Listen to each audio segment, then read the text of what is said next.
Xi, a chave do entendimento da psicologia feminina. Epílogo. A última tarefa de Psique representa o passo mais significativo na evolução pessoal de uma mulher. Poucas delas estão suficientemente preparadas para iniciar-se em tal tarefa, pois seria imprudência empreendê-la antes de haver cumprido as precedentes.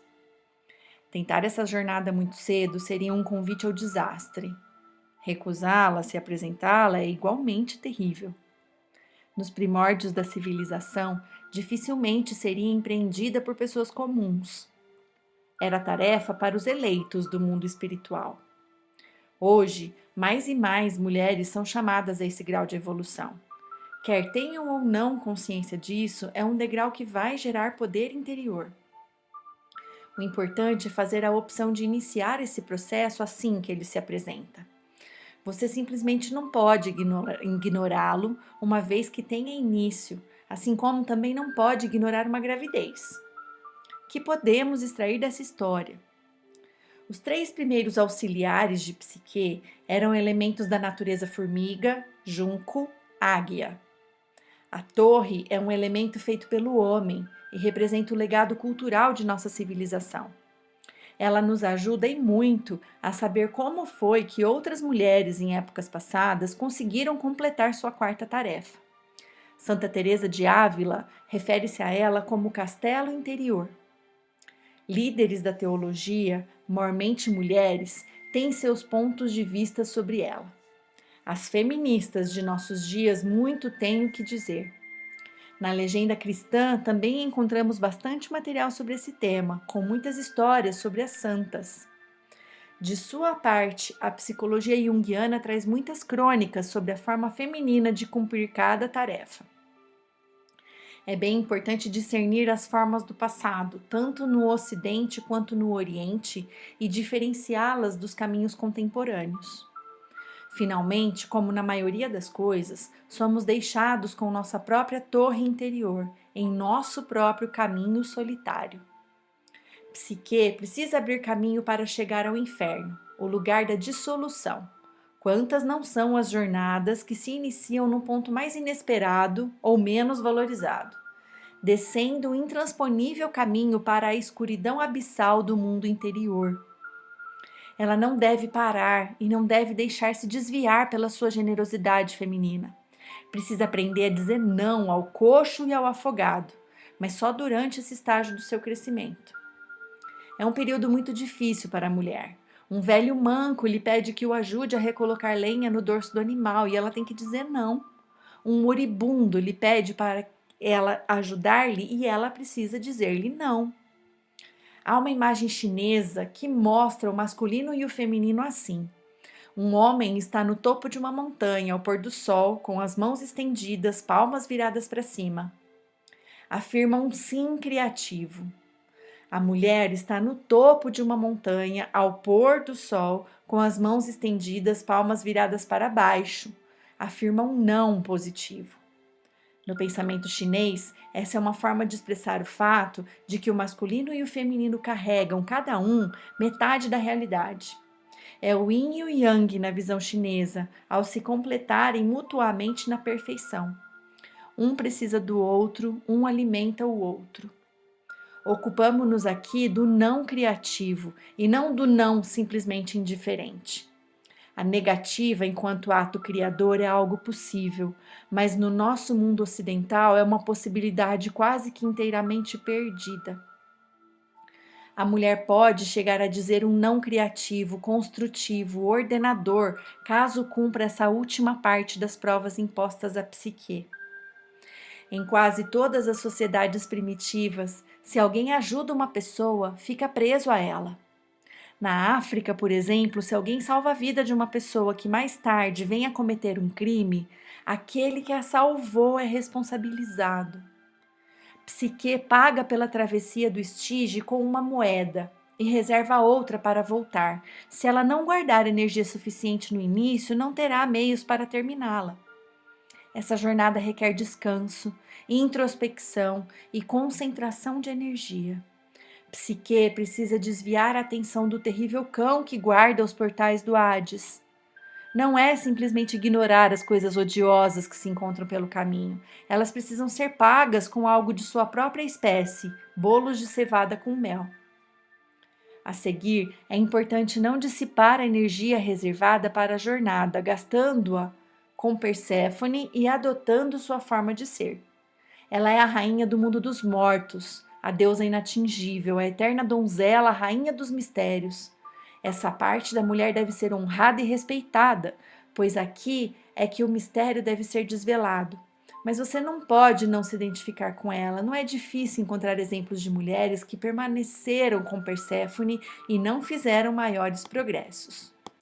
Psique enceta o caminho de volta do Hades. Distrai o horrendo cachorro o tempo necessário para passar por ele. Paga o barqueiro com a segunda moeda e volta à luz dos vivos. Ela pede o cofrinho do unguento de beleza, mas nada recebe aos seus olhos. Esse nada é o segredo mais recôndito e provavelmente mais valioso do que qualquer outra virtude para a qual pudéssemos encontrar um nome. O mistério interior mais profundo para a mulher pode não ter nome, nem ser rotulado. É a essência daquela virtude feminina que precisa continuar sendo um mistério para os homens, certamente, mas também para as mulheres. Não é nada menos que o elemento que cura a si próprio, que se autorregenera. O sono de Psique é o longo e prolongado sono da morte, que lhe fora profetizado desde o início pelo oráculo, mas que Eros havia postergado ao arrebatá-la para seu jardim. A morte psicológica, como sendo a passagem de um nível de evolução a outro, é um símbolo comum a mitos e sonhos. Morremos para o velho self e remanescemos para uma nova vida. No começo, Psique era uma criatura adorável, feminina e ingênua. Para galgar um novo degrau em seu desenvolvimento e conseguir uma vida nova, foi-lhe estipulado, pelo oráculo e pela evolução, morrer para aquela preocupação pueril, talvez narcisista, com sua beleza e ingenuidade, a fim de aprender a lidar com as dificuldades da vida, sem, porém, excluir suas facetas escuras e feias, e usando sempre as potencialidades de um ser já amadurecido. Quem melhor que Perséfone para entender tudo isso? A Perséfone da mitologia também fora, de início, uma donzela pura e linda, tal qual Psique, cheia de vida, de juventude, de frescor primaveril. Sua beleza era sua maior preocupação, e foi justamente ela que lhe causou a perda da inocência quando se atirou de encontro ao seu destino. Tudo porque um dia ficou extasiada com uma flor lindíssima, o narciso, que fora criada especialmente por Zeus com o propósito de afastá-la de seus amigos e fazer com que Hades pudesse raptar e desposar. Depois do rapto, Deméter, sua mãe, passou a buscá-la desesperadamente. Zeus, então, deu sua permissão para que a jovem voltasse do mundo dos mortos uma vez por ano, durante a primavera e o verão. Perséfone aprendera tudo sobre a beleza, seu preço e seu valor. Trazia-a, pois, anualmente para a terra durante essas estações. Quando a deusa via sua beleza murchar com as primeiras geadas, tornava-a aos infernos. Sim, ela sabia tudo sobre a efemeridade da beleza e o quanto ela é desejada. É, portanto, para junto de Perséfone que Psique é encaminhada, quando de sua última tarefa. Que melhor pessoa!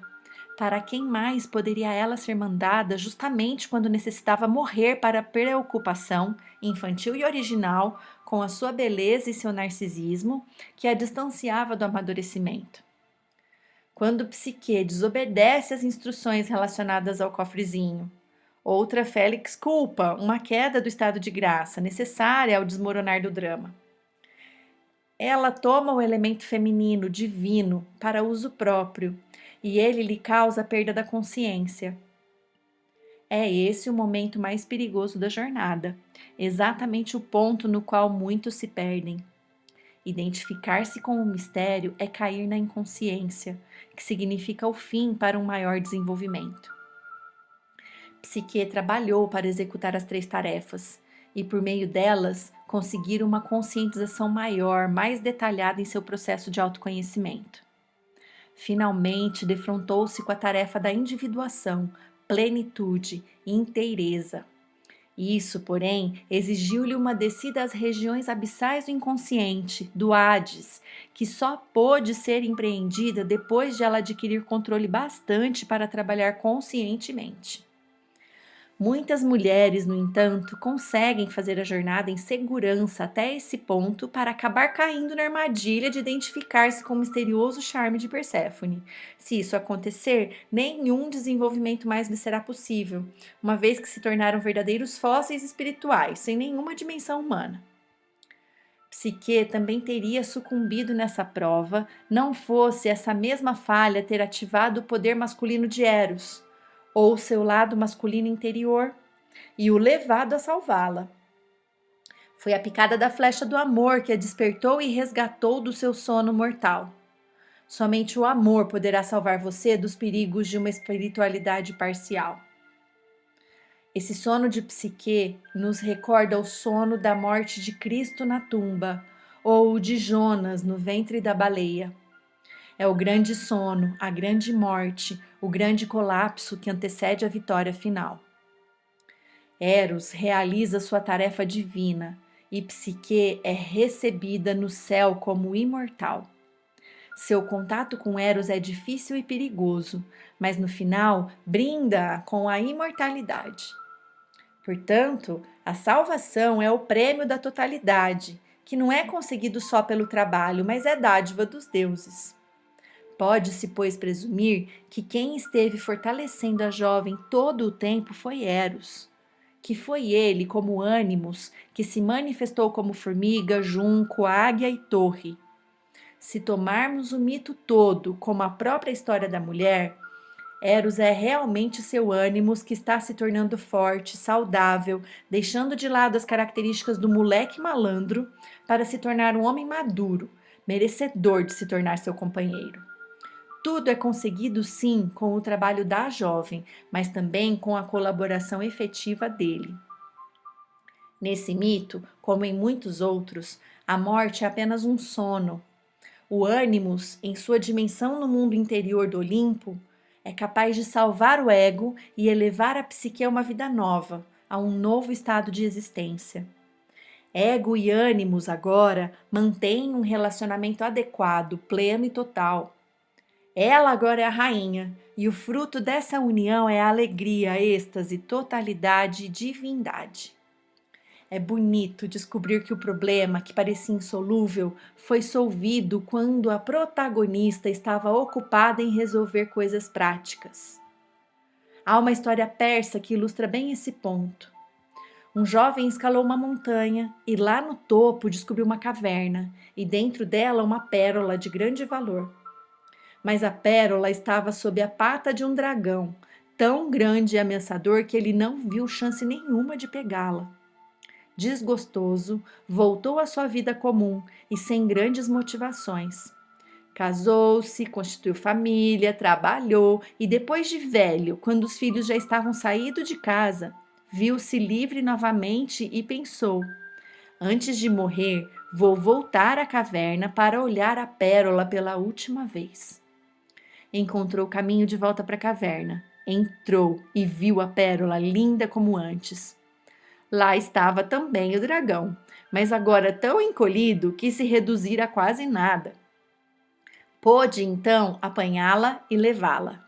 Sem se dar conta, havia lutado contra o dragão durante toda a vida, dia após dia, através das coisas práticas da sua existência. O nome da filha de Psique e Eros é traduzido por prazer. Minha intuição me diz que melhor teria sido chamá-la alegria ou êxtase.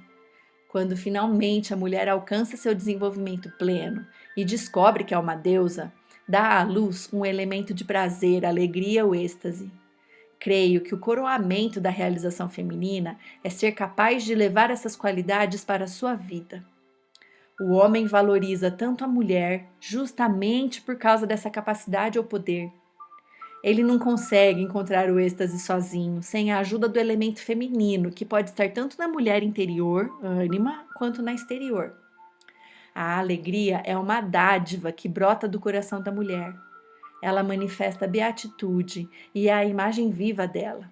O fruto de todos os seus labores é a alegria e o êxtase. E fim.